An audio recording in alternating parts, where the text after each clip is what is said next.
ഇന്ന് തിരുസഭ വിചിന്തനത്തിനായി തന്നിരിക്കുന്ന വേദഭാഗം വിശുദ്ധ യോഹന്നാൻ എഴുതിയ സുവിശേഷം 3-ാം അധ്യായം 1 മുതൽ 12 വരെയുള്ള ഭാഗങ്ങളാണ്. പ്രസ്തുത ഭാഗത്തിൽ യേശുവും നിക്കോദോമസും തമ്മിലുള്ള സംഭാഷണമാണ്. ഇതിൽ വീണ്ടും ജനനത്തെക്കുറിച്ചാണ് ഈശോ പ്രതിപാദിക്കുന്നത്. ജലത്താലും ആത്മാവിലുമുള്ള ജനനമാണ് വീണ്ടും ജനനം.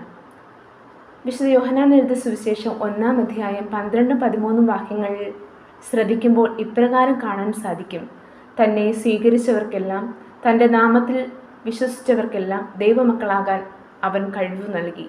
അവർ ജനിച്ചത് രക്തത്തിൽ നിന്നോ ശാരീരിക അഭിലാഷത്തിൽ നിന്നോ പുരുഷൻ്റെ ഇച്ഛയിൽ നിന്നോ അല്ല, ദൈവത്തിൽ നിന്നത്രേ. ഈ ദൈവത്തിൽ നിന്നുള്ള ജനനമാണ് ജലത്താലും ആത്മാവിലുമുള്ള ജനനം. ഇത് പരിശുദ്ധാത്മാവിൽ നിന്നുള്ള ജനനമാണ്.